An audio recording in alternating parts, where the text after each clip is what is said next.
कल से शुरू होगा हरियाणा विधानसभा का सत्र। 3 दिन तक चलेगा सत्र। सरकार को कई मुद्दों पर घेर सकता है विपक्ष। 3 दिन का होगा हरियाणा विधानसभा का शीतकालीन सत्र। विपक्ष ने सरकार को घेरने की रणनीति बनाई। विपक्ष ने मुद्दों की लिस्ट तैयार की। कांग्रेस से निष्कासित किए गए बाल मुकुंद शर्मा का बड़ा आरोप। उदय भान और भूपेंद्र हुड्डा पर साधा निशाना। बोले चुनाव में दोनों ने खेला किया। खेला तो भूपेंद्र सिंह हुड्डा और उदय भान जी ने किया है। खेला तो इन दोनों ने किया है। किसी को दोष देने की जरूरत नहीं है।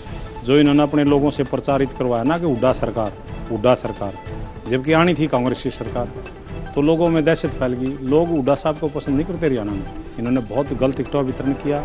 आम आदमी से गठबंधन राहुल जी के कहने के बाद भी नहीं किया, आड़तरमीता दिखाई। तो ये कारण है इसके जिम्मेवार।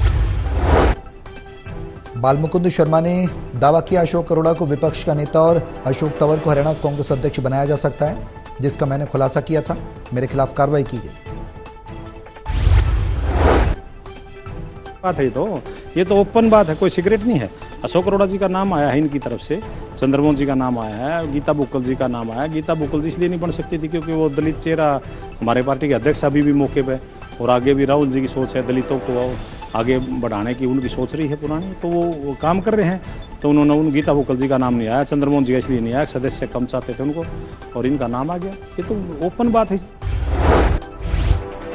कल से शुरू हो रहा है हरियाणा सरकार का पहला विधानसभा सत्र। कई मुद्दों पर होगी चर्चा। कई विधेयक भी किए जाएंगे पास। अशोक अरोड़ा ने कहा उठाने सर के मुद्दों को जोर शोर से उठाएंगे।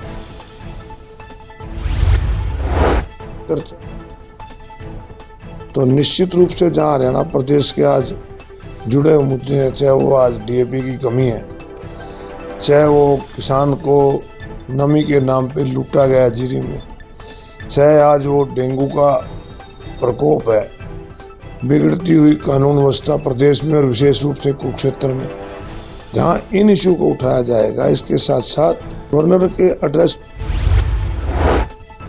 हरियाणा विधानसभा सत्र को लेकर बोले अशोक अरोड़ा, बीजेपी सरकार में बढ़ रही क्राइम और किसानों की समस्याओं को लेकर पूछे जाएंगे सीधे सवाल।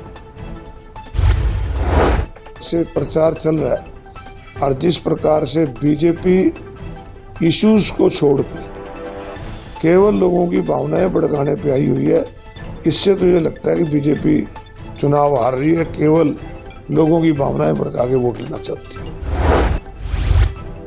दिल्ली मेट्रो में सफर करते नजर आए केंद्रीय मंत्री Manohar Lal. Shivaji stadium metro station से द्वारका मेट्रो तक का किया सफर। लोगों से बातचीत की। हिसार में सूर्यनगर अंडरपास ओवरब्रिज बनकर तैयार। ब्रिज की लागत 70 करोड़। पीडब्ल्यूडी मिनिस्टर रणबीर गंगवा ने निरीक्षण किया।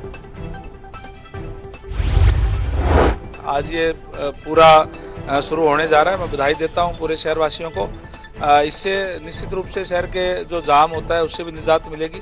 और भी हम प्लान कर रहे हैं कि ताकि शहर के जाम से जो है शहर को निजात मिले, और भी कई चीज़ें हम लेकर के आएंगे। बिल्कुल पूरे हिसार शहर की मांग थी कि ये जो है आरओबी सूर्यनगर वाला ये बने, और बहुत ही हरियाणा के कई शहरों का क्यों खराब स्थिति में। सुबह शाम को छाए स्मॉग में दमघोटू माहौल। सांस लेने में परेशानी हो रही है। हरियाणा के कई शहरों की हवा जहरीली। स्मॉग की चादर में लिपटा हरियाणा। आने वाली 4 दिनों तक स्मॉग का असर बरकरार रहेगा।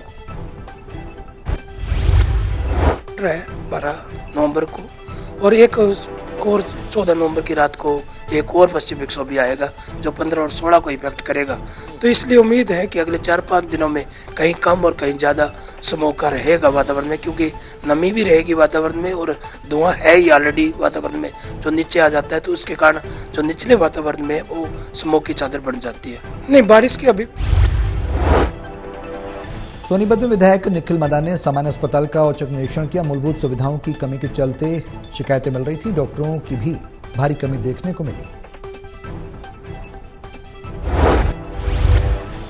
सोनीपत के सामान्य अस्पताल में लगातार मिल रही हैं शिकायतें। विधायक निखिल मदान ने कहा मामले को स्वास्थ्य मंत्री के संज्ञान में लाया जाएगा, समस्या का समाधान कराया जाएगा।